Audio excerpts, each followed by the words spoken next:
Welcome to the White Wall Cinema Podcast. Today we'll be discussing Greta Gerwig's box office breaking smash hit Barbie, starring Margot Robbie and Ryan Gosling.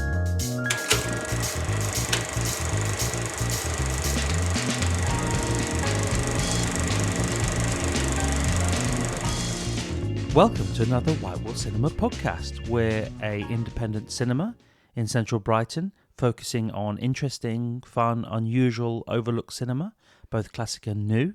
I'm here with Layla, who is my co-conspirator in all things cinema and podcast.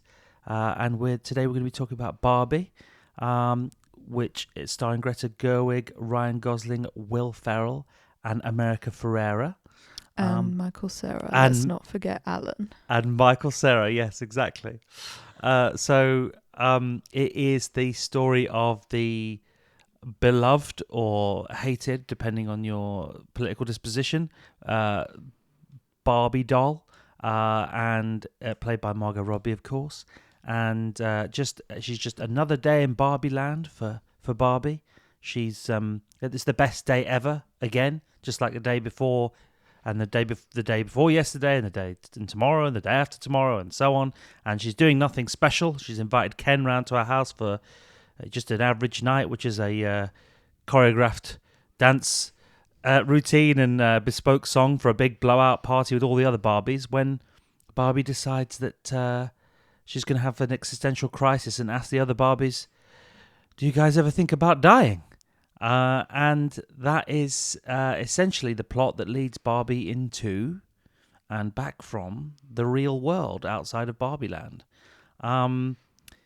It's been a big week for cinema, hasn't it? Yes, it has.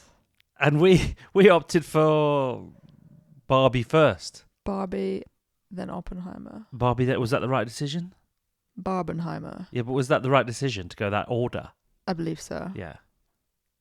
Yeah. Would it have been too... I don't know if I would have been able to leave thoughts of Oppenheimer behind whilst Barbie was on. No. I think you have to have the frivolous... The frivolous before the existential dread. Your own existential crisis comes after Barbie's. Yeah. But it's been huge. I mean, it's made a absolute ton of money at the box office. I think... I'm going to look up what the Barbie box office figures are, but I know it's just gone absolutely crazy. I mean, its second weekend is a record-breaking $93 million. So I think something like worldwide in 10 days, $750 million for Barbie. It's an extraordinary juggernaut of commerciality. In the end, the sort of teaming of... the teaming of a director that a lot of people are interested in, but essentially it's the IP that's made the difference, isn't it? It is the intellectual property that is Barbie that everybody knows, and it's that marketing campaign. Yeah, and I think, if nothing else, like, it is at least somewhat of a good thing to me that, like, if we're going to have these box office films that make insane amounts of money, I'd rather it be this kind of box office film than... How do I not offend people? Are you going to say superhero movies? I guess so. But superhero movies... We'll say that. We'll go with that. Well, okay. Superhero movies seem to sort of be over, actually, I think. There's a big... do you know what? I'm not even, sorry for this tangent. It's not like I'm against superhero movies, but the point I'm trying to make is, like, at least we can have a movie that is going to be a box office hit that has something of, like, idiosyncrasy to it and, like, a director's actual personality coming through and something a bit more on offer than the usual box office hit. Yeah.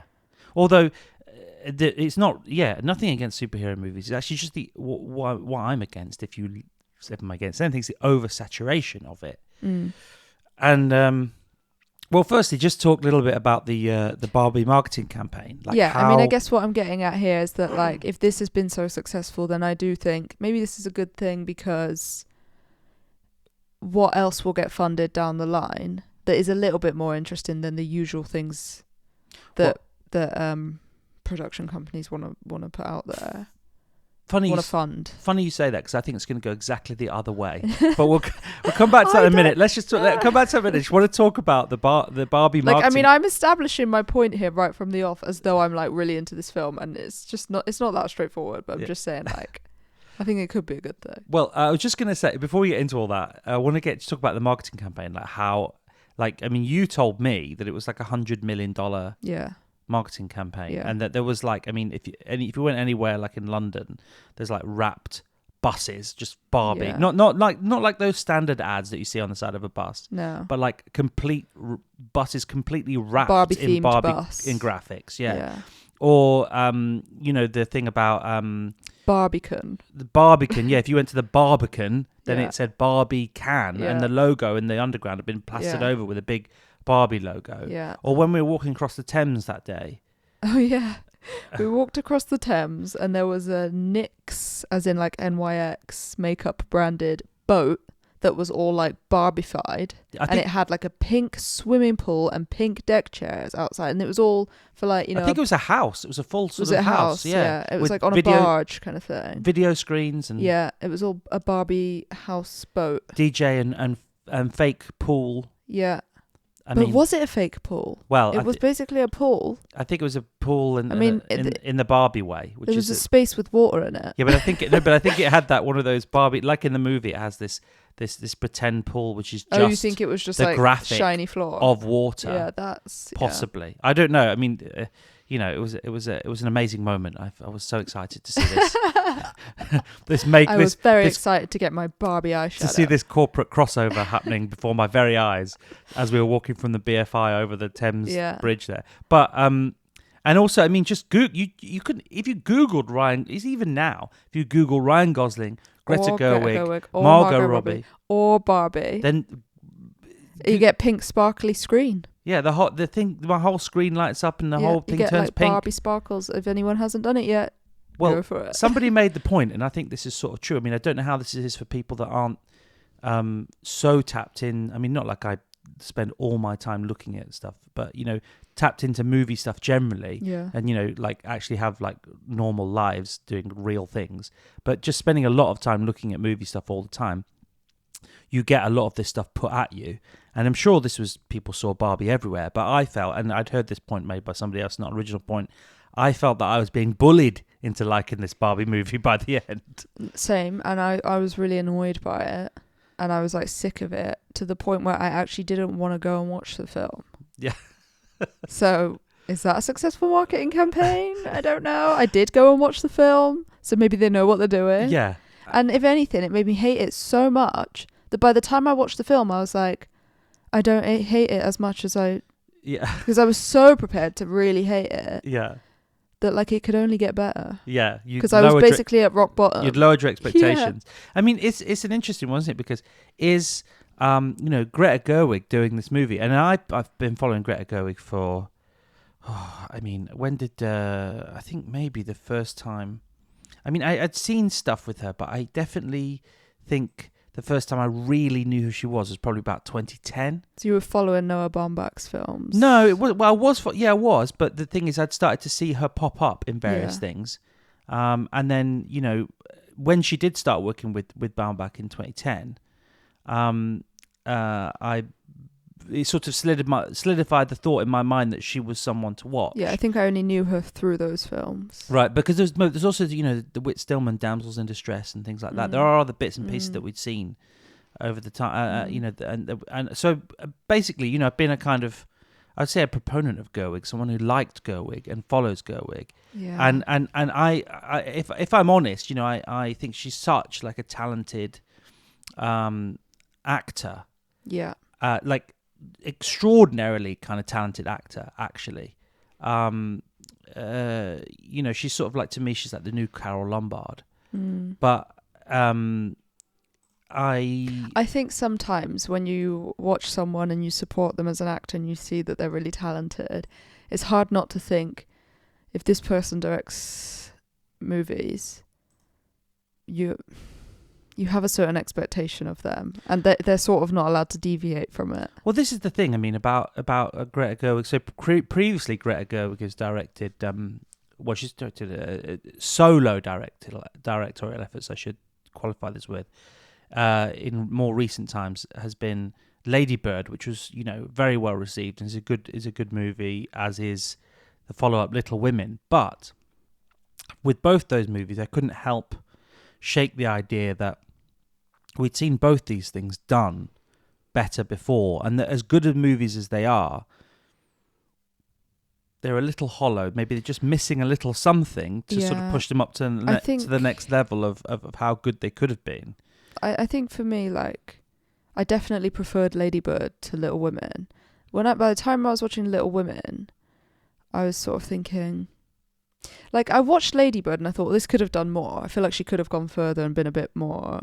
I don't know though, like, I'm just making up expectations for this person who I've seen as an actress, who I'm making assumptions about. Perhaps because of the kind of films that she's been attached to. Yeah, so I expect that she's going to make those films. And because, like, you know, you grow to like those films and that person being in those films, those sort of mumblecore films. And then you think, oh, she's going to make great movies in that vein.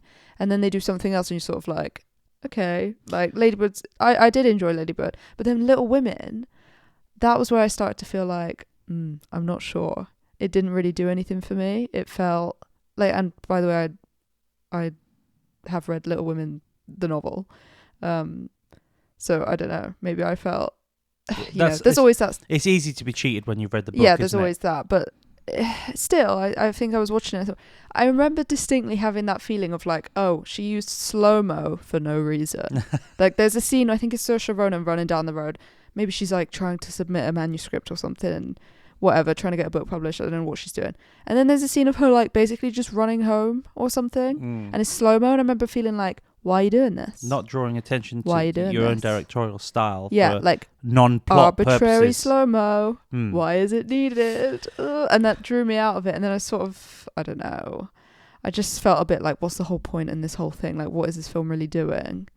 I mean, the question I was going to ask really was the thing about particularly Lady Bird and Little Women to some extent is that they are a little bit more a certain kind of movie of maybe for a slightly more, you know, no offense to anybody that watches any kind of movie, but they seem to be pitched at a more discerning audience. You know, if I'm being, you know, trying to sort of make big generalizations. Yeah.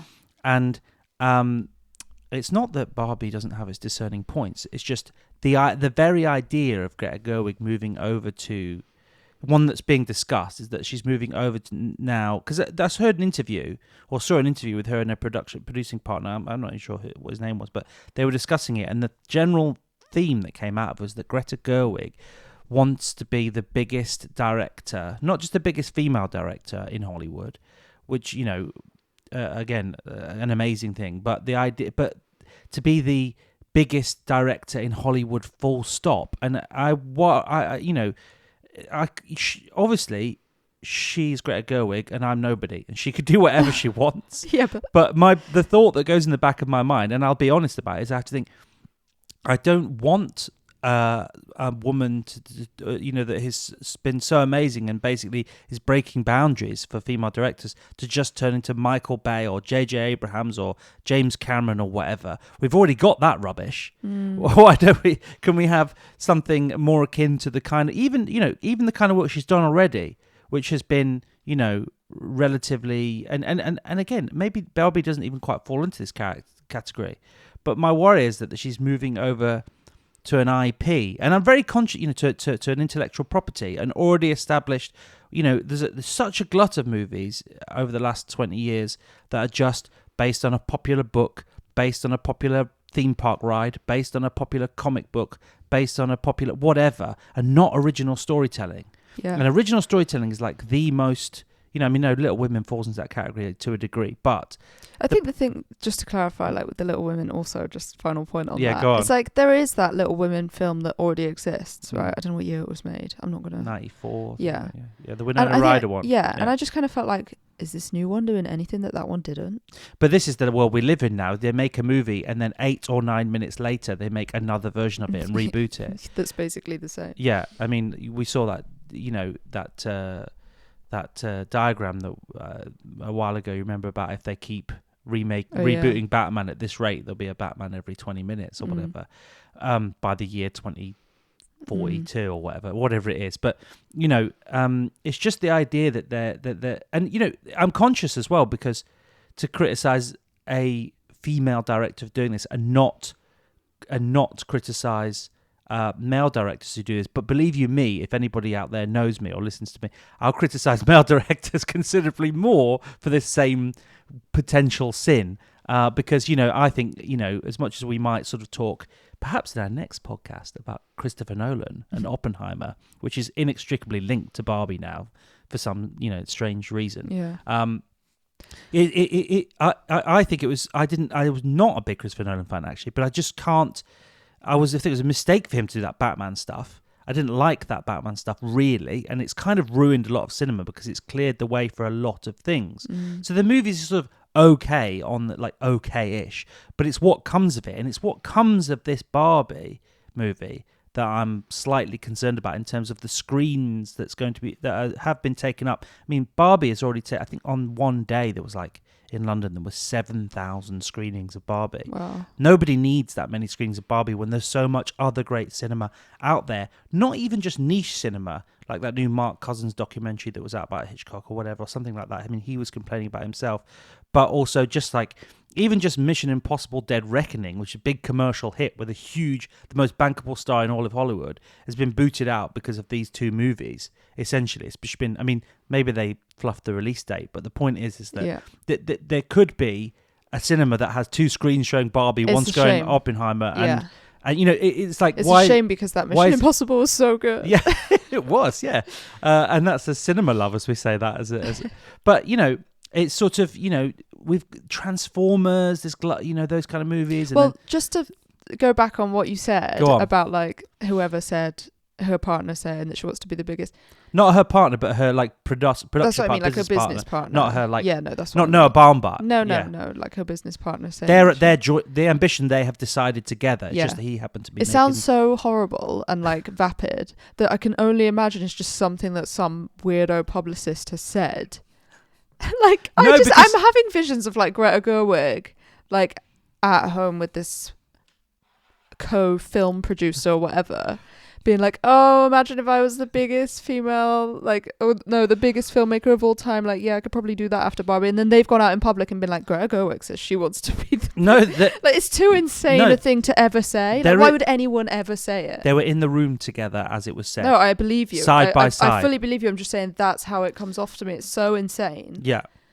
That anyone would ever say it. It's well, I can't think of anything to compare it to. I was just going to say, is it if you wrote a novel and you were I'm going to be the biggest author of all time? It's why would you say these things? But more to the point, why would you want it? Because is it being the biggest is not the best as far as I'm concerned. I'm sure most people feel that way. But I think there's also something to be said about if you are, she's married to Noah Baumbach, right? Or at least they're together. Yeah.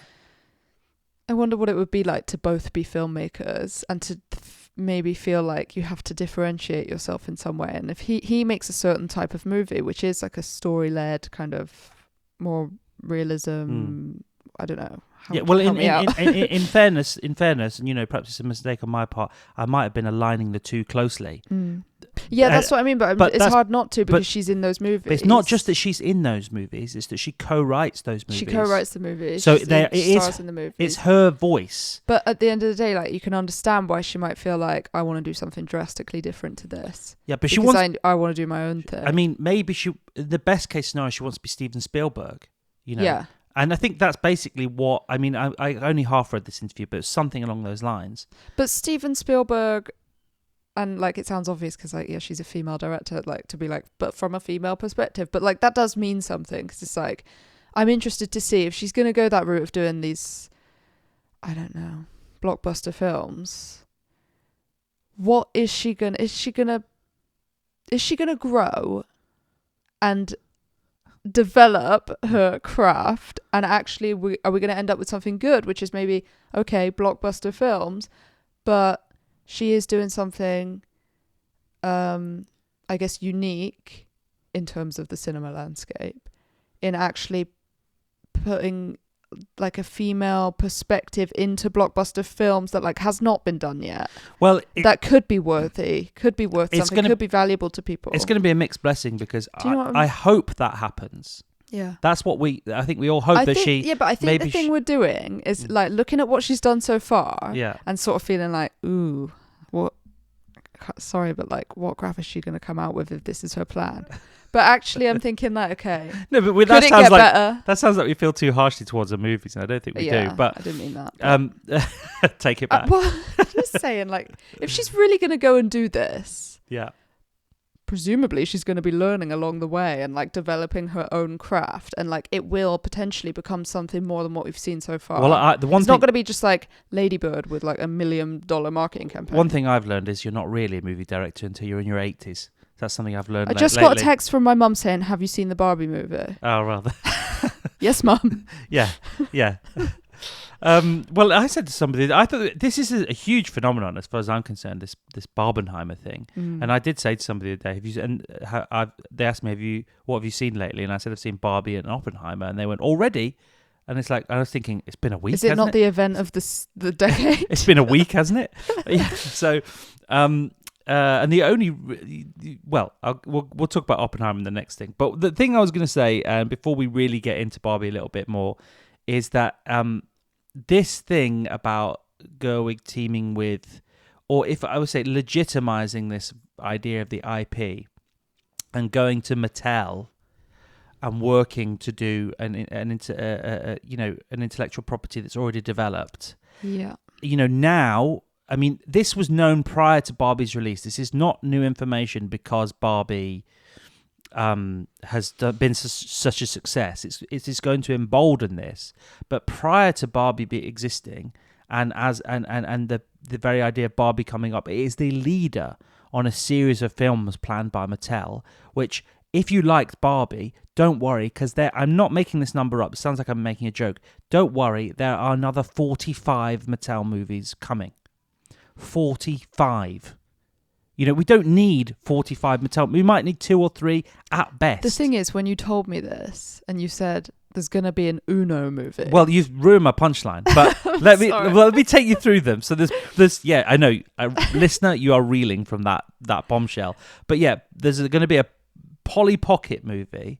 So this is very much in the vein of what we've seen with Barbie. Lena Dunham, that is the writer and director of Girls, and starring as Polly Pocket, I don't know, Lily Collins.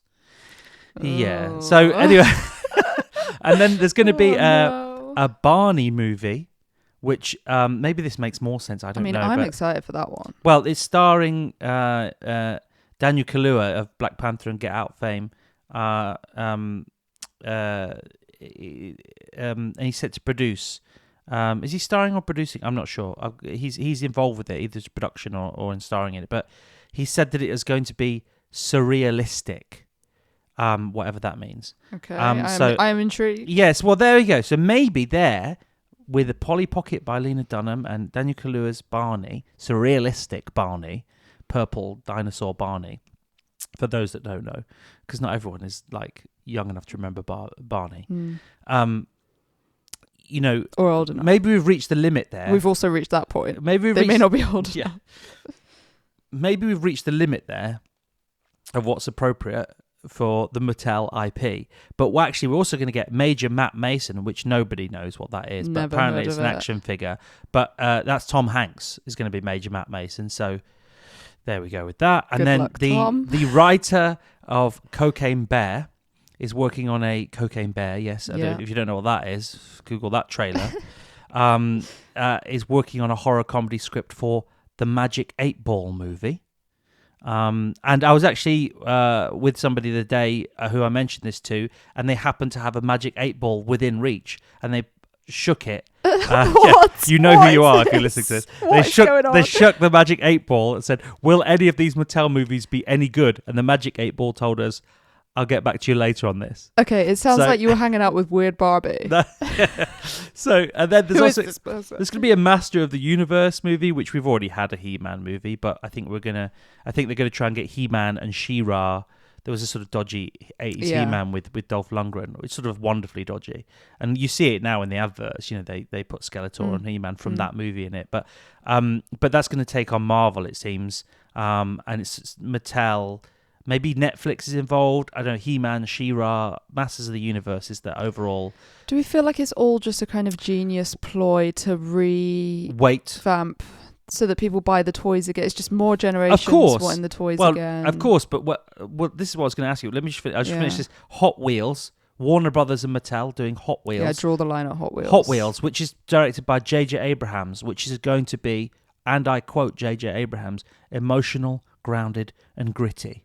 Okay. This is a film about a car with shiny wheels, by the way. But what about that film that we saw the trailer for when we watched Oppenheimer that was like, what is it? You mean the Beetle thing?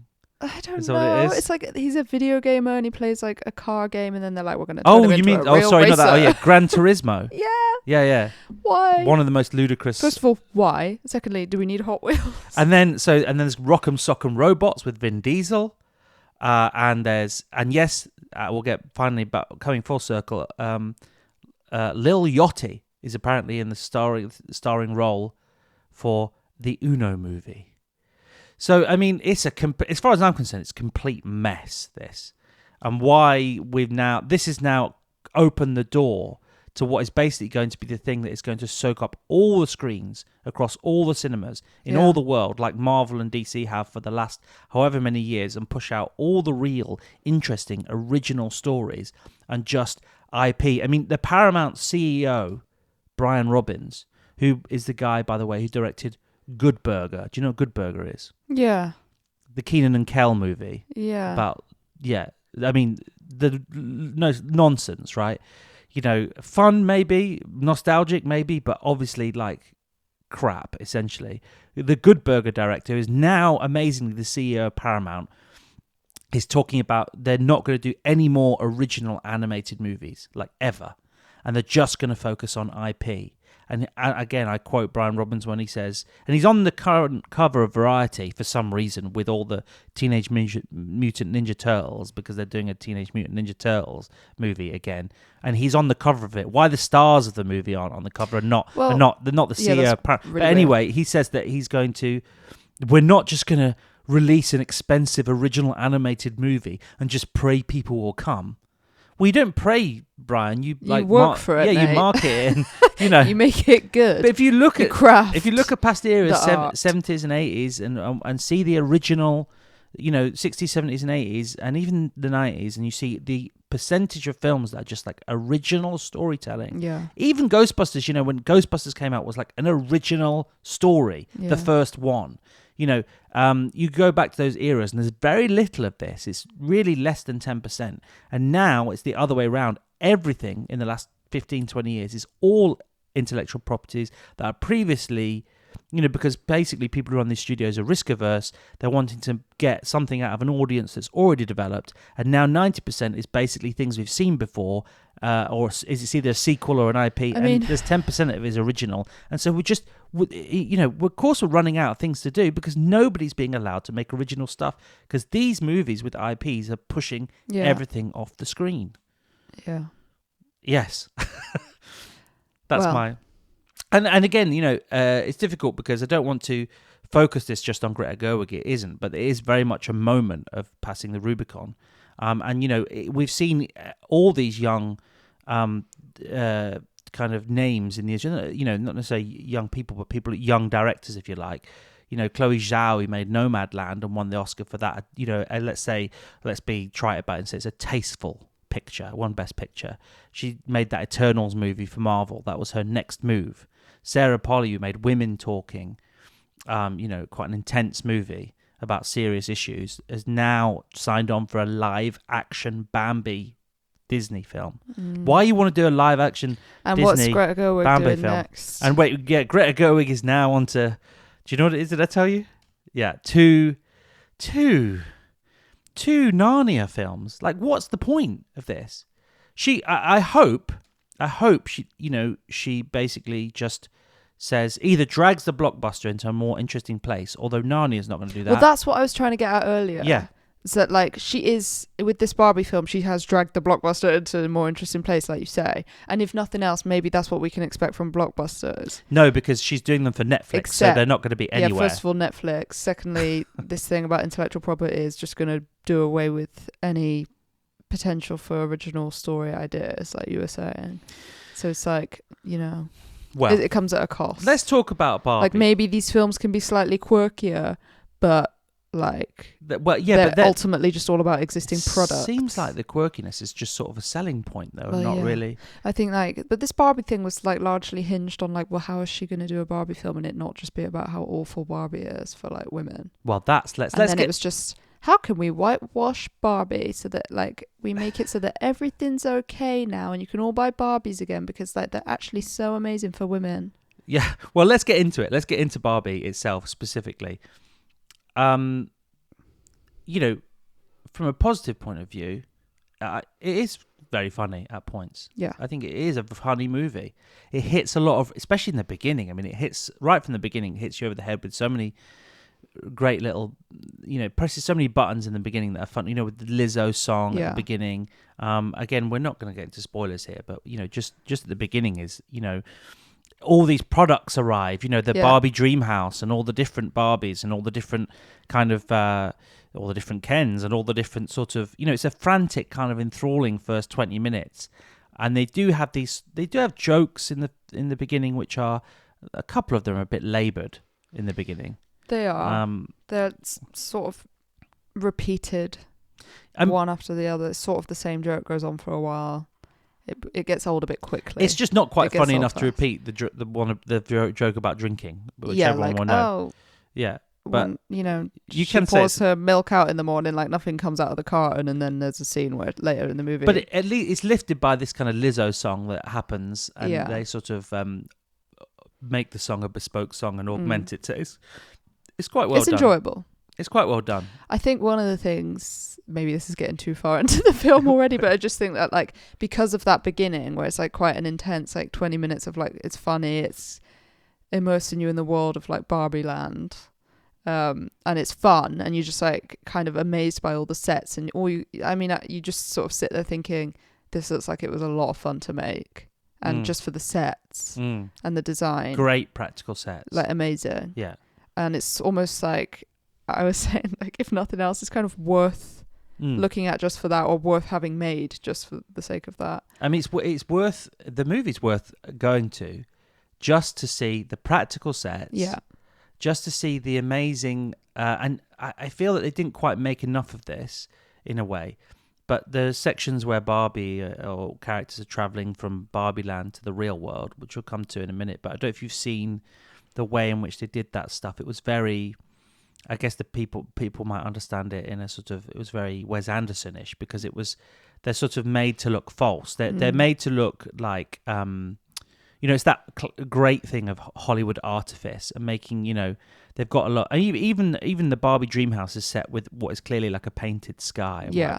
Although you're not really thinking about that, but it's there and it's so beautifully done. It's very old-fashioned movie making, but that extends to some of these special effects, if you like, or practical effects where the car is moving along and all they're doing is it's on a track. Yeah, and you can feel that the car is moving by just being pulled or pushed along, and it's not. The car is actually stationary. Yeah, the road is moving. Actually, the road's not even really something moving. About the pace of the car. Yeah. Is obviously purposefully to make it feel very artificial. But the way they've done it is they've had a static car. Right. Had the background move. Yeah. The foreground on a kind of roller, like you might imagine the wheels of a tank have that thing that wrap around it, and then on top of that, even more beautifully, all the car seems to be moving because the road, and you can't see this in the movie, and I wish they'd sort of leaned a little more to showing how fake it is, just leaned a touch more. In I guess maybe it's a bit trite to say, but in a Michel Gondry way, where you can see the cogs a bit. Yeah. But the car seems to be moving because the white lines on the road are moving. But all it is a crew member just pulling a thing with white lines on it from the end. You can't see this in the film, but just seeing it, and it looks like the movement. They're just pulling basically a kind of piece of string with and it's going round like that. It's just they're just totally practical effects. But also I think that like the fact of the car, not to get too much into the car, but like something about the car then being stationary, I think forces the actors in the car to start acting the car moving. So they're all sort of like bumping around, like, and now that you've told me that, I realized that, like, do you know what I mean? They're acting in the car. They're moving in a certain way as though they're trying to compensate for the fact that the car isn't moving. And that adds to it. I think that makes it look good. Because it's sort of like, and they're like singing and moving around in the car side to side. I don't know. I think that it's worth going to see for that artifice of both the fake or kind of the artifice of sets, and then of course the kind of fake plastic Barbie world. Yeah. And how brilliantly all of that is done, but also the way there is obviously like a deep product research on this movie. Yeah, and just like the costumes and the hair and makeup and everything, like it is really fun to look at. Yeah, because you see the full range of Barbie, like not the complete, obviously too many, but the Barbie archive. Yeah, the Barbie archive of characters, kind of outfits. There's a lot of jokes about sort of discontinued products and what have you. It's very funny, all that stuff, because it seems like insane, like they've made it up, and then you realise no, and even the narration I think is like, yep, this was really a thing. Yeah, it's like and so awful. You realise that it's funny because it's true, basically. But the problem is, in a way, that it is very fun to see all that stuff, but you do get a sense, like you were saying, like you were about to go into before we moved into the movie, is that how can we get to this? This is no spoiler at all because you see it all in the trailer, and the film does suffer a little bit from too much of the film being in the trailer. Yeah, it does, sadly. But there is a point where Barbie then has to venture into the real world, from Barbie Land to the real world. And again, those travelling sequences are glorious, in a car and a boat. And like stopping off with the caravan, and they've got the costumes on, little like hair in a bandana and camping set. And so when they go to the real world, after this, half an hour in Barbie Land? I don't know. I forget the time frame. 20 minutes, half an hour of Barbie Land. They have to go transition to the real world at some point.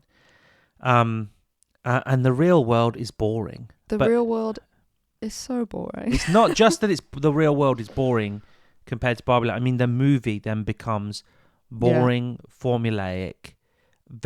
You could be watching any movie. Yeah. Any kind of middle of the road. This is the bit that, for me... dragged. It dragged. It really did. I think just too much. They had the time to spend in the real world and didn't really do anything with it.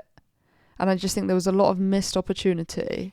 There should have been far more gags. I mean, like, give me straight comedy. Yeah. Like, there's so many interactions that she should have had in the real world. Well, when she gets to the real world, because they do a lot of jokes in the beginning that are essentially jokes in and around feminism. Let's say, give it a really broad term for the various things they talk about. And then they go to the real world and they try to make some more pointed, and it feels a little bolted on commentary.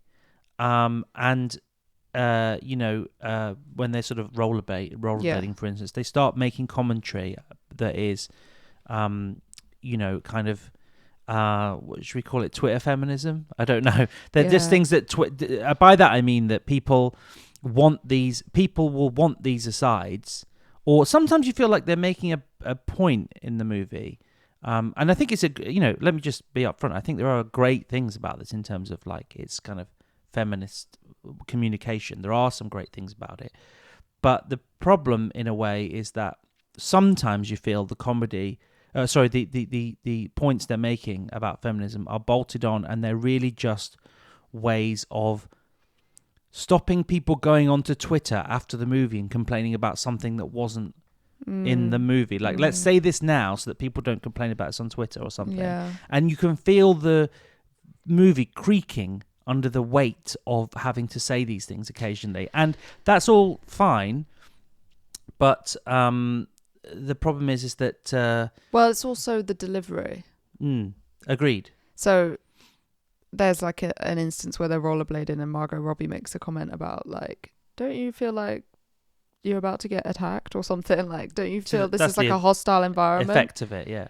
And it's a joke because Ken's like, no, this was amazing. Like, it's what only can be described as adored or something. I don't know. Yeah. I'm misquoting it. But like... to deliver that line as a joke, like it just felt a little bit like... Well, I'm not sure it is a joke. I think it just turns weirdly serious as a tonal shift. Yeah, I guess that's it. She's kind of making a point that is a real point. And it's fine for the serious things. But then by the time Ken responds with his no, it feels like you sort of feel like, can I laugh at that? Like, a serious point has just been made. Yeah. Is it a joke? Is it not? It's a bit so it does do these... mixed. it does do these tonal shifts. Yeah. I think the problem is they don't always work. And actually, because a lot of the film is basically mocking, obviously rightly so, mocking the patriarchy. And a lot of that is very funny. But it works best when they do satire to basically, they make fun of things or use comedy to skewer these points, which I don't think it's right to call them political points, because they're not really. It's just sort of, but let's say they're political points. I mean, this in America, it'll be received as that basically anything that is anti the patriarchy and pro-feminism is a political, but just as a shorthand to say political points, they skewer them with comedy, and it's brilliant, and the message comes across really well a lot of the time. But when they try and make the serious points, they come across a bit trite, and they don't really work, and it feels a bit like a feminism that would be in a movie of about 20 years ago. Yeah, there's nothing new here, let's say that. Yeah. And or maybe Tumblr from 15 years ago. Slightly, the points that are made are obvious points.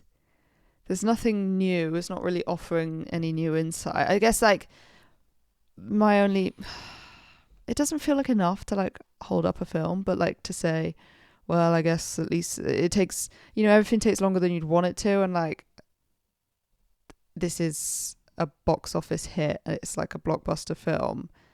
I guess these feminist points don't usually arise in these films. Like there's that, but is that enough? I don't know. Well, I mean, so there are a few, just a couple of things I was going to say before we get back into that, is that there are a few missed opportunities, and they're sort of like on that front, but there are gaps in the logic of the film, which is kind of fine. I mean, I just don't understand, like Barbie doesn't understand like number one thing, but then she does totally understand the other thing, like the thing about, there's a moment that a lot of people really enjoy where she sees an old lady, but she has no experience of old people whatsoever. It should be shocking to her. Yeah, so they could have had a joke there, yeah, that could have skewered something, and then had the lovely moment too. I think it made the lovely moment really too sickly sweet, and I was just like, get away from me, please. Like, you're not sitting at this bus stop looking at an old woman being like, you're so beautiful. It's like, where have you developed this idea that you think that is beauty? We didn't see any of that process. Because a minute ago you were in Barbie Land, complaining that you got cellulite and you need to go and reverse it. Yeah, well, she doesn't know what cellulite is. No, she doesn't, but she has, because Barbie... And now you're looking at someone with a wrinkly face and you're no way shocked by it. You're just totally like, oh, this is beauty, aging is beautiful. It's like, well, that's fine. That's a great thing to say, because it's true in many ways. But give us the process. There was no kind of like, I think that's it. She should have had more of a process of like her personality developing. Well, she discovers that there's a joke about cellulite, and she doesn't know what that is. But minutes later, because Barbie Land is essentially a place where today's a perfect day, just like yesterday and the day before it and tomorrow and the day after it. Every day is perfect. It's amazing. So she's like, oh my God, what is this thing? And then but minutes later, she completely has the total understanding of what fascism is, and is able to make a really well-formed comment about it. So it doesn't really kind of make sense. But apart from, you can kind of forgive that, because at the end of the day, it's just a movie about Barbie. So it's quite an old-fashioned movie in a lot of senses, actually, because it has these nice nods to like Jacques Demy and the other Jacques Tati, and movies like The Umbrellas of Cherbourg or The Young Girls of Rochefort, or weirdly, actually, Demy's only English language movie, American movie, which is Model Shop, which is weirdly like this movie Model Shop in some... Oh, you wouldn't expect that. Maybe the real world. I don't know, something about the feel of it. But then it has these other moments that are like, seem to be themes and moments, seem to be quite, not just thematically, but kind of quite directly lifted from The Matrix or Toy Story 3, maybe Toy Story 3, or the one that you came up with the movie the other day, that Toys. Yeah. Toys, which nobody will remember, but it's a great film. Everyone go watch Toys. It's worth it just for the song in the middle. Oh yeah, well, the people that follow us will be familiar with that. You'll have seen it on our Instagram. That's who's the guy who directed Toys? Barry Levinson. Barry Levinson, yeah. Barry Levinson's Toys. We should just do a podcast about that, shouldn't we? We really but should. And of course Truman Show. There's been a lot of Yeah. talk about how she spoke to Peter Weir about how he made it, and I guess you expect this sort of standard fish out of water story, but you do actually get more than that. You do. It does wrong foot you a little bit, and you do get. In essence, it's a musical, isn't it? Yeah. Ultimately, it's a I guess musical. so. But other than those, and some of those bits that are the musical, it lends perfectly this idea that it's an artifice movie. Like movies like New York, or should I say the original movies of artifice? Just Singing in the Rain or whatever. The original movies, the original Wizard of Oz. yeah, the original musicals that had artifice. Yeah. It leans into that, which is a great decision, and it's done at times done brilliantly. I mean, the highlights of the movie, some of the highlights of the movies are those bits. Some of the best bits of movie making you'll see, or at least the most fun and enthralling bits of movie making you'll see are those bits this year. I mean, but it is often a bit bland, and there's a mother-daughter relationship that happens in it from the real world.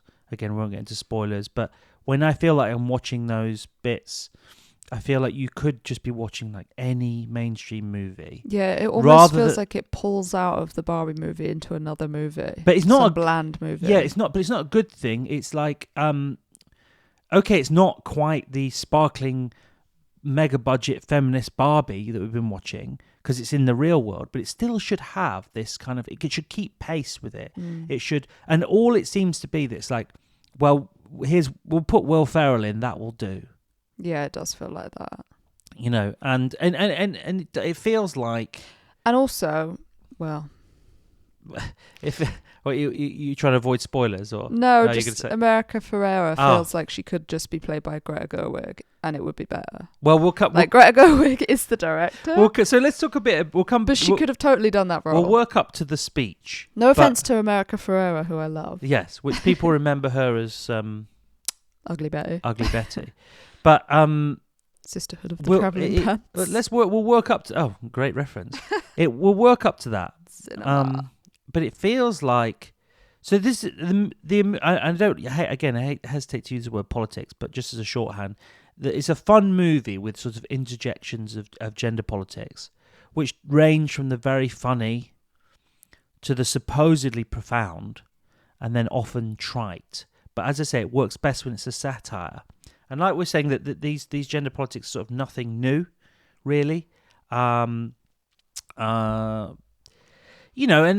lot of it's the jokes. The jokes are generally men are like this and women are like this. It's a bit old in that way. But it sees it sees itself as modern, and I don't feel that it is quite as modern as it should be. And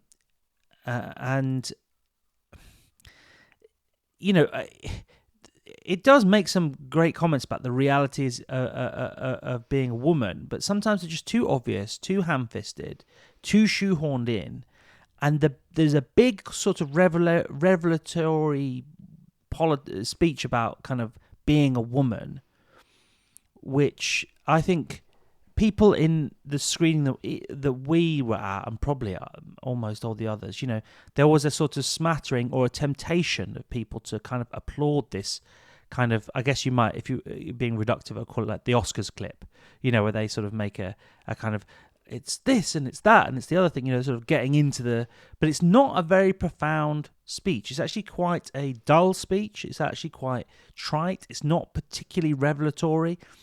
But on the other side, I mean, let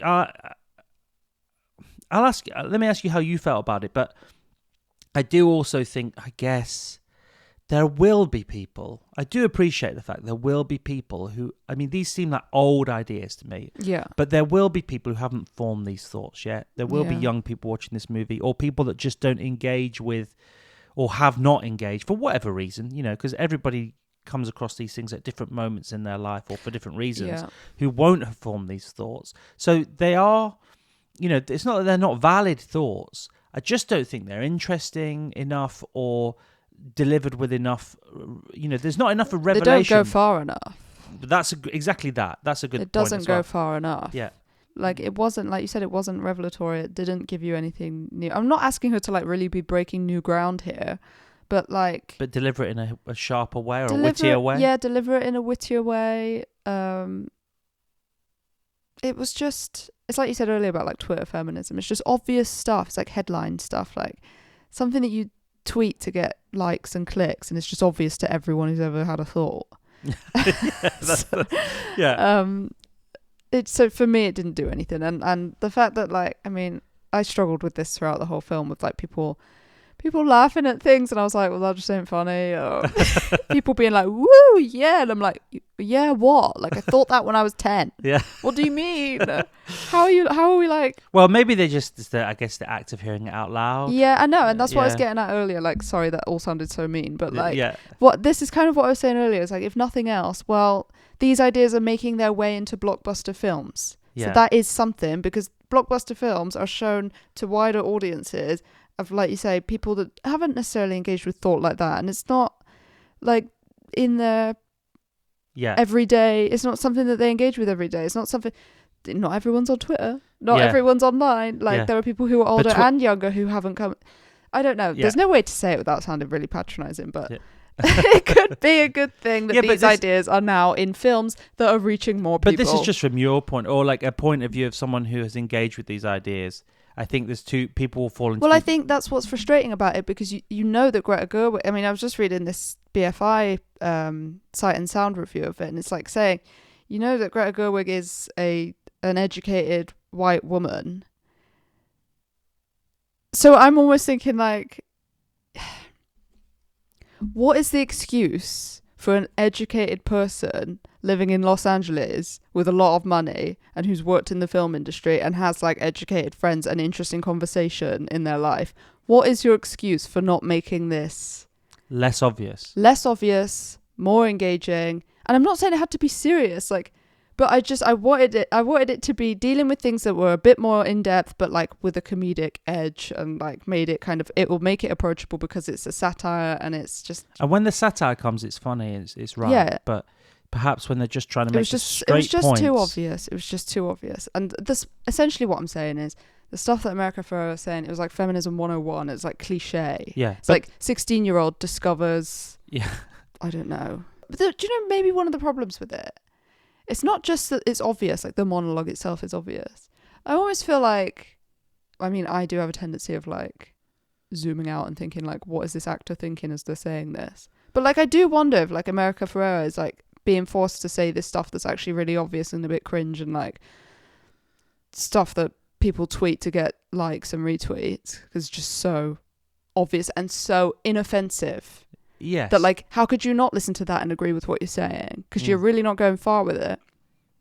Then I start to think, like, is this actress uncomfortable with doing this monologue? Like, do you know what I mean? So it comes down to your generalised anxiety, like, then about I build watching, a story. Yeah, about how this actor's feeling. I start to imagine what their day was like, and how many retakes. No. Do you know what I'm saying, though? I just think, like, I feel like surely everyone involved in this knows that is not a revelatory thing to be saying. It's one of those speeches that is meant to feel extemporaneous. It's meant to feel... Well, who is it for? I guess that's what I'm wondering. Who is that for? Well, you've made the point, and maybe, you know, it is for, like, 16-year-olds who are just discovering these ideas, and people who have not engaged with some of these ideas before, which is great. You know, that's good in of itself, but maybe it's not... I guess the point is it's not as satisfying to a seasoned moviegoer, or perhaps someone who likes a more edgier kind of... Well, it was all wishy-washy, and I also just didn't... I think I came away from it not really knowing what it was trying to say as a film. Well, here's the problem with the movie, in a nutshell, I think, is that when Barbie arrives in the real world, and again, I'm not spoiling the movie, but there's a moment where Barbie is critiqued. Barbie as the form of Barbie, you know, the toy is critiqued, because the movie is sold on you. If you love Barbie, you'll like this movie. If you hate Barbie, you'll like this movie. But actually, it's only for people that like Barbie, because they critique Barbie, and they say, well, you're terrible, and you're sort of this stereotypical, idealized, whatever version of a woman, etc., etc. They make numerous points. Watch the movie, you can enjoy it for yourself, but they make these points, but it's all in aid of whitewashing Barbie's image. It's all in aid of saying Barbie is this thing that was actually essentially a kind of sexist idea, is actually fine because simply and only because we have aired these thoughts, owned these thoughts, and now because we've said them, you can kind of forgive us for it. There's because we've acknowledged it. Yeah, but that's not good enough. Bit of, I don't think. Without going too much into it, there is also a little bit of like, and Barbie's fine because a woman made it. Yeah, a woman created Barbie, so like it's actually feminist. Yeah, and it's like, you mean a woman who, in the context of her time, was oppressed. Yeah. In the ways of, I don't know, what was the 60s, like. Yeah. Do you know what I mean? Let's brush over that. Let's not deal with the fact that like this is a product of its times, and let's just go, it was a woman who made it. Women can do anything. Yeah. We can like Barbie if we want to because we're women, and you can do what you want. And it's Yeah. like, you need to deal with it on a deeper level than that. And also the speech that the little girl gives, I think her name's Sasha, is undermined by the like emotional, like Margot Robbie walks away crying at having been critiqued in this way. Yeah. And there's just like sad shots of Barbie. Like, the thing is, Barbie, Greta Gerwig's Barbie cannot, as far as I'm concerned, cannot really be a true feminist movie in any way, ultimately, because it's so enmeshed with capitalism and commerce and that oppressive kind of force. We're getting really deep into it here. I don't want to get too far. We'll talk about a movie, but it's not that deep to say that, is it? No, but you know what I mean. I don't want to get too deep in the weeds of this. But all I'm saying is that it is an exercise in washing the IP clean and showing that you can now still like Barbies, which you can. But the point is that under the terms of feminism, you can like it. And in the specific ways that they're talking about it. Yeah, it's sort of a revisionist Barbie history. Yeah, and in the specific ways they're talking about it. And there is this Feminism 101 for younger people or people who are at a different point in their journey of feminism. But those people are going to they're going to walk out ultimately of the cinema and thinking Barbie's cool, Barbie's good. Yeah, but having said that, like having said everything I've just said, which was like a critique of the movie, sorry. I did come out of the film and there was two little girls. They must have been about 12. This is it, isn't it? Yeah. I love how kids are always about 12 when you talk about them, but they were. And they were just talking to each other and saying how amazing the film was and like that was the best film they've ever seen. I mean, they're 12. Okay. Yeah, so. But like, okay, now they like Barbie and they think that Barbie's cool, but like it's more about the fact that they've now been shown these ideas that to us are really basic, but to a 12-year-old they've just been introduced to it. I feel it's a bit like that GOT1 program, which was How to Look Good Naked or whatever it was called, which is basically like, it's not like how to look good as a person that doesn't conform to kind of normal idealized beauty standards of the past. It's like how to look good as, even though you don't look like that, like to get you as close to that as possible. It's like a false kind of basically I think people are going to come out of this movie and still see Barbie as an aspirational figure, something to aspire to. I think that was one of my. Whether that's not the intention, I'm sure, but I feel like that's the ultimate. Well. I think that's the ultimate result. No, but like there's that bit where she's like, I'm ugly, and she's supposedly she's becoming less beautiful at some point. I can't even remember why. And then the narrator's like, Margot Robbie is not the correct person to cast if you're trying to make this point. It's like, well, then just cast the right person. Like, that's not funny enough joke. I'd rather you cast someone who was more interesting as Barbie, that you could make some sort of further comment, rather than just like, here's the perfect Barbie, and you're still going to come away from this like wanting to be Margot Robbie. So you, wanting to be Barbie. So you would have gone back to the original casting of Amy Schumer. I really would not. There are other people in the world. Amy Schumer being Barbie we dodged a bullet here, haven't we? But I mean, like, you could have done something more interesting. I mean, I don't mind. Like, Margot Robbie, she's fine as it. It's fine. But like, she is Barbie. Well, and before I forget that, I mean, it is one of the great dodged bullets of Barbie is assumingly Amy Schumer not being it, but it's also the big section that was cut out that Gerwig wanted to include, which was a fart opera, some sort of symphony involving a series of farts. I honestly have nothing to say about that. That was I don't cut. even know where to go. She with put it that. in the movie, and then it was cut because it didn't. Who knew? It didn't go over well with test audiences. But I mean, but she thought it was great. I don't know what. There's a few things. Maybe it'll be in the deleted scenes. Sometimes when you see filmmakers, show your workings. Like, how did you get to this point? And it does sort of reveal something about the bigger problems with the movie. This is just a silly little aside, I guess. I just felt like there was a really missed opportunity for like a make-under. You have like the classic makeover montage in a film. Barbie went from Barbie Land to the real world. I would have liked to see a process of her, I don't know, like maybe Ken started to become like, oh, I love the patriarchy in the real world. Like he was engaging with something in the real world and it was like adding to him as a character. She was just walking around being Barbie. Yeah. But like, I don't know, I just think it could have been fun to do some sort of The thing about like... Barbie is herself is that and this is to do with Margot Robbie as well, unfortunately, is that it's not that Margot Robbie isn't talented, but she has a tendency to be, and maybe this is obvious because she's obviously been cast as Barbie for a reason, but she is a little vanilla, and Barbie. That's the problem I always have with her. Yeah, but not just Margot Robbie. I mean, as also Barbie, the character's a bit vanilla. Well, yeah, she's stereotype Barbie. Yes, but they don't move beyond that. There is not enough interest or arc. She's a bit black. I mean, okay, she's supposed to be a sort of what they used to call an everyman character, the Tom Hanks character, the straightforward, normal one that represents you. But of course, she's not that as well. She's quite the opposite. She's just like a superwoman at the same time. Yeah. And then, so I guess the thing that's come out of it for us, and we've said this a few times, is that this isn't the Barbie movie. This is the Ken movie. Because the whole movie is about Ken. And everything that's really but that's because fun and exciting about it is Ken. First of all, because he's hilarious. Like, he just is. Her stuff is quite bland. But it is so bland. And I think the problem basically with that is that, like... She doesn't have much of an arc, and he has this great big arc. They didn't give her any kind of personality or character development. And, like, I know you can say she's a doll. Like, she's just Barbie. But then so is Ken. And he came off with a lot of charisma. Like, there could have just been something more charm. There needed to be more charm behind Barbie herself. I think, and also they sort of conclude Barbie's arc with this scene, which I won't spoil at all, but it has some music laid over it, and it's just so, like, outrageously cheesy. And people, I guess, there's certainly people who have teared up over these moments in the end of the movie, the conclusion of Barbie's arc, but it is quite, like, outrageously kind of cheesy. Very, it's real kind of...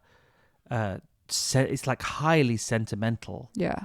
And it might mainly perhaps the wrong choice of music for me anyway. But it's weird as well because there has been this like American conservatism reaction that this is like an anti-men movie, which is just like incredible nonsense. Yeah. But because this is like a very men movie, I think. Ken is like Ken's job is beach, but Ken is men. Like there's a lot of stuff about... And actually, I do think there is a sort of confusion that will come from audiences around Ken as well to a degree, because not just conservatives who think that Ken's character is anti-men, when actually he's quite a pro-men character, I think, for two reasons. One, because the kind of arc he has does help men understand some things about themselves. Nothing particularly... Again, revelatory. It's not earth-shattering, but it has a nod to that. But I do think that there's a joke in the movie. This is what I think is kind of odd about the movie. There's a joke in the movie, which I won't spoil, about, and those that have seen the movie will know what I'm talking about. There's a joke in the movie about The Godfather. And people are going to think there are going to be two sets of people. There are going to be people that understand that, I think a number of people won't understand that Greta Gerwig will love The Godfather. And they're going to think, that's Godfather, that's men stuff, that's not for me, I'll never be watching that nonsense.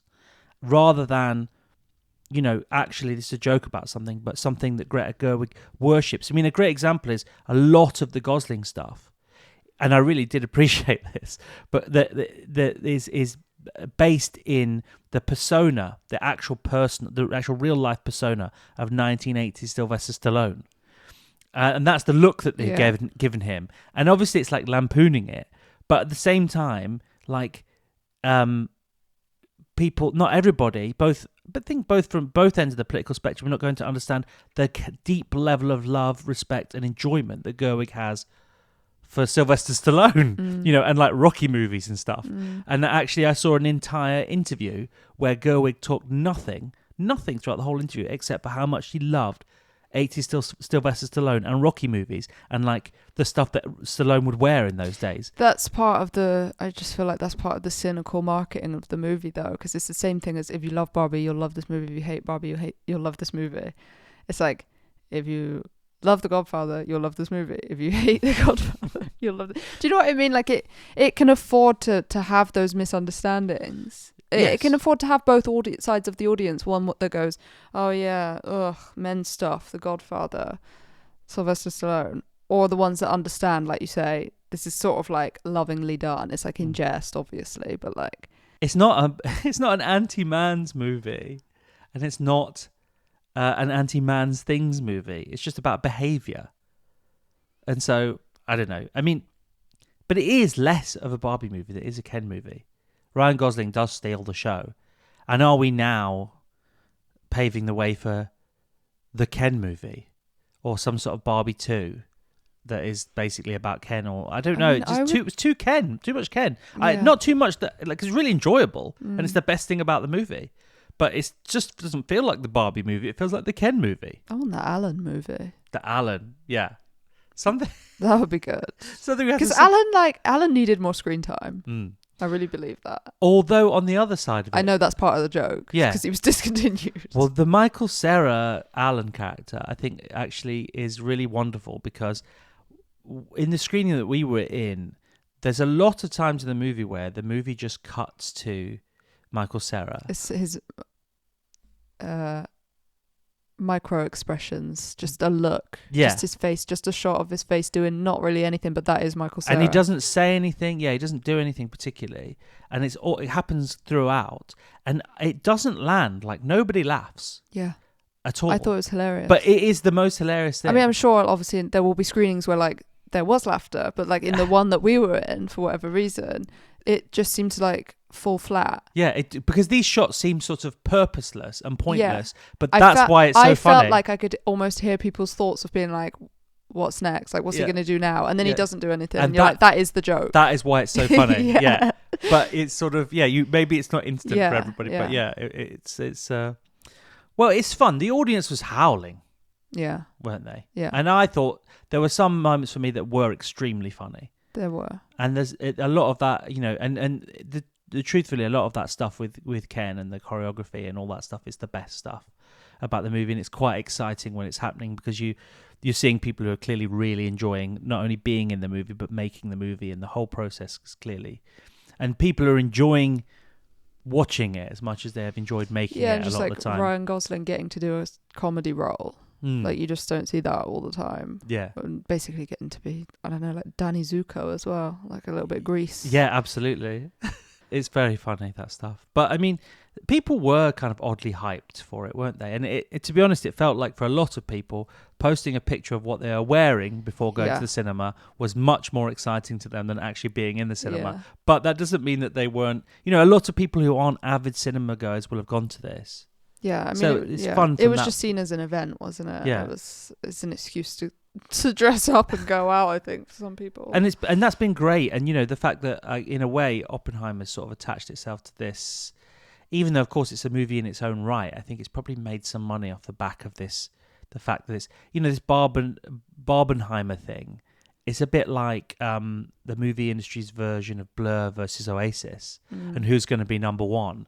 And just that was the idea. And it was always going to be Oasis that was number one. And it was always going to be Barbie that was number one because they were the more commercially satisfied, which is weird because you would think that Blur, Country House Blur, is a bit more representative of Barbie than I'm stretching the metaphor here, but So it's a really fun movie, and I think anyone will get enjoyment out of this movie, really.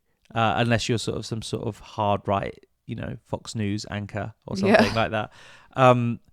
I think ultimately it suffers from the fact that there's no way you can make a movie about Barbie, which has obviously been a very symbolic millstone, around, kind of albatross, should we say? Sorry, around the necks of women. It's something that a kind of an awful kind of, and they talk about her, a stereotypical Barbie in the movie, an awful kind of stereotype. There's no way that you can actually talk about that stuff if you, in a way that's meaningful, truly meaningful, if you're not there to sell lots more Barbie dolls, and let's be honest, being lent the IP by Mattel, because all of this stuff will have to have been run by Mattel, and the focus of everybody, whether they know it or not in this movie, is to sell more Barbie dolls. Yeah. And I don't related know, products and products, like, oh, here's some like adult, makeup for adults with Barbie sticker on it. Yeah, well, no, but adults can now buy Barbie dolls, is what it also does. Indeed, yeah. But it's to whitewash to whitewash the Barbie name, and there's no kind of getting around that. If you lent an intellectual property, you have to serve the interests of the intellectual property first and foremost. So, it is a successful movie as a piece of entertainment. Mostly, I just think it largely glosses over too many things and rushes through too many things. It doesn't sit with the things that it should sit with, and it just kind of. And it would have been better if perhaps, I think probably would have been a slightly better movie if they'd have come up with a Barbie stand-in and said, oh, here's using some other name, and just done a hard parody of Barbie. And made it this kind of, and still had Lizzo and everybody involved, and just used all these things. And you could have gone deep into the critique through satire, not through like social, like straight up, like boring social commentary. Through the humor of it. But essentially, like, this is essentially a movie produced by Mattel. So yes. What are you gonna do? But it blocks that proper kind of discussion. Yeah. But on the other hand, you do get to look at lots of fun cars, clothes, and types of Barbies, what they released since the 60s, which is fun, really fun. And Ryan Gosling having the time of his life. Yeah, and Ryan Gosling. It's worth watching. Ryan Gosling doing a sort of like Sylvester Stallone tribute, which is fun. Wonderful. It is great. So, I mean, lower your expectations, enjoy. Yeah, no, but it depends on who you are, doesn't it? It depends on what you think. But at the end of the day, as deep as we've got into it, it's just a bit of fun. Yeah, basically. And so, but I think people may be reading that it's like, this is the big feminist moment. Yeah, it's just not. And but it is something. But I didn't expect it to be. Let's clarify that. But given the hundreds of millions of dollars that it's made, it at least it's sort of a feminist moment to some degree, but only in the most kind of mainstream way. And I know we're wrapping this up now, but also on the same token, you could say it's just riding feminism to make loads of money. So that's fun. So there's that angle as well, folks. So we go there? I hope we haven't spoiled Barbie for you, but and I enjoyed it, and I like Greta Gerwig as a filmmaker. I think it's a good film, but I just it's curious what people are going to make of it, and seeing the people's reactions to it, overreactions in a different way. This is the least men-friendly movie whatever. Nonsense. This is the most feminist movie ever. Nonsense. All of these things are not true. It's just a bit of fun. It's just a Barbie movie with some kind of very simple, unoffensive, basic feminist ideas layered into it. Not always successfully.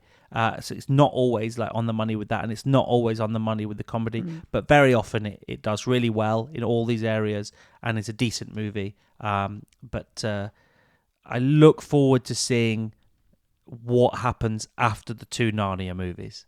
Yeah. And how's she gonna? Yeah. And deal with that, and whether and God Lion. And I'm hoping that, I guess some people have maybe I agree with this comment. Some people have made the comment that perhaps the movie studios are going to learn not that they would like individual kind of voices like Greta Gerwig, let's say an individual filmmaker, an auteur, if we're going to use that word, the voices of filmmakers coming through, and that's the lesson that should be learned. Or female-centric movies, that's the lesson that should be learned. But what they're going to say is, we need a boatload more of IP and a boatload more of things that people... Because the truth is, people haven't gone to this because it's a Greta Gerwig movie. They've gone to it because it's a Barbie movie. And so they're now going to dig into the big bag of tricks of every other thing that you possibly remember from your childhood, because people aren't really going to see superhero movies as much anymore, and a lot of them have been quite bad. So let's now dig into that instead and basically spend the next 15 years just filling the cinema with Polly Pocket movies. Who knows? Polly Pocket movie might be good. God knows. See what Lena does. Yeah. Oh, God. I dread to think. I've already seen all the jokes about tiny furniture. Tiny Furniture. I haven't seen that movie in a while. Maybe go back and look at that. It's a good one. But okay, well, thanks for listening to the White Wall Cinema podcast. There'll probably be another one that you can listen to right now. Probably, if you're lucky, it might be the one about Oppenheimer. But thanks for listening, and we'll see you soon. Bye. Bye.